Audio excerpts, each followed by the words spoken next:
When we started Gript in 2019, the idea was to focus on stories and issues that the establishment media in Ireland weren't covering or were undercovering or were not giving a fair perspective on.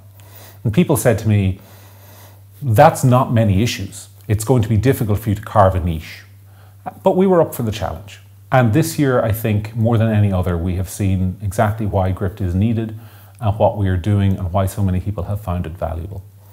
On COVID-19 specifically, as far as I'm concerned, we have been the only media outlet in the country to provide an alternative perspective and to give people a sense of the world that is not filtered through the eyes of sheer permanent panic.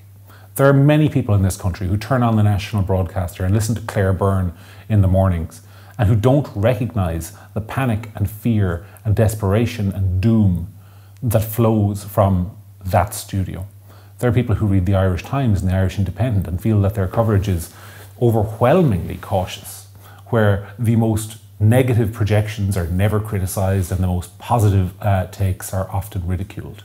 People who wonder why we only hear about other countries when those countries are enacting more restrictions and seem never to hear about them when they have a more liberal regime than we do. On COVID-19 alone, I think this year Gript Media has justified its existence to those who read us, and many of those who don't, by pushing a perspective that perhaps has been, certainly has been undercovered. But it's not just been on COVID. Across a range of issues this year, we have highlighted stories where other media have feared to tread.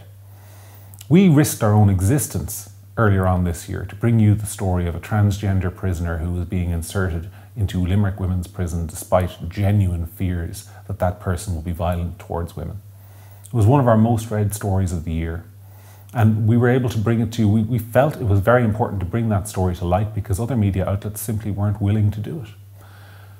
These are the kind of stories that too often in Ireland don't get covered because of a cultural sense that it's dangerous to talk about certain issues.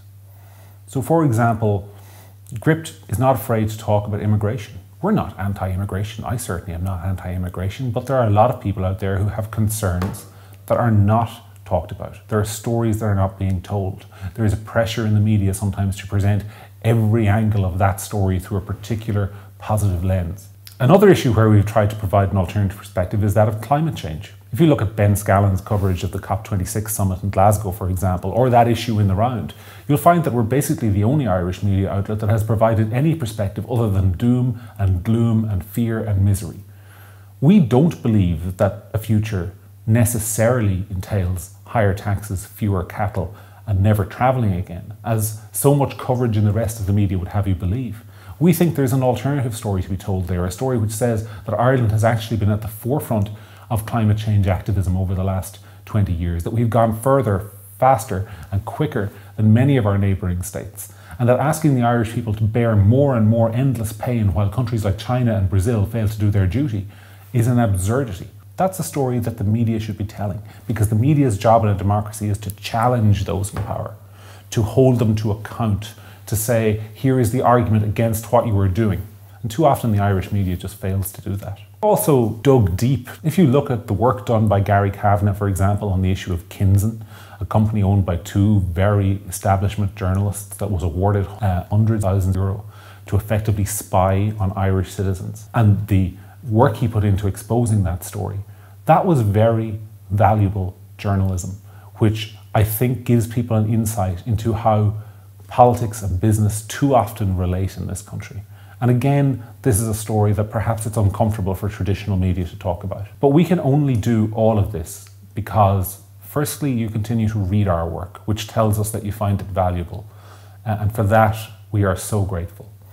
And secondly, because you continue to support us financially.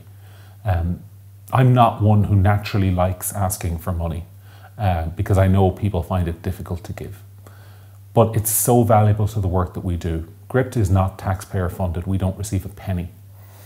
We don't receive much by way of advertising, although we anticipate that this might change in the new year. To continue doing what we're doing, we rely entirely on your support, and this year you have stepped up in a big way. We really appreciate it, and we hope that you will continue to do so. And we hope too that if you find value in what we're doing and haven't yet been able to contribute, that you'll consider doing that in the new year. But for now, my message is one that is overridingly one of thanks. What we've tried to do here in Gript is something different. I recognise that for some people, maybe we're not tough enough on some of the issues. Maybe you want us to be more aggressive in pursuing some stories. I understand that. And for other people, we're much too aggressive. There's a balance to be struck, which is always different, and we value your criticism and your feedback and telling us when you think we've gotten it wrong. We really do value that, because it's important that any media organisation listens to the people who it's supposed to be serving. For now, though, for the next few days, we'll be closing down here to have a rest and a very happy Christmas. And I wish that for all of you as well. So thank you for sticking with us through a very tough year. Enjoy the season and have a wonderful and healthy 2022.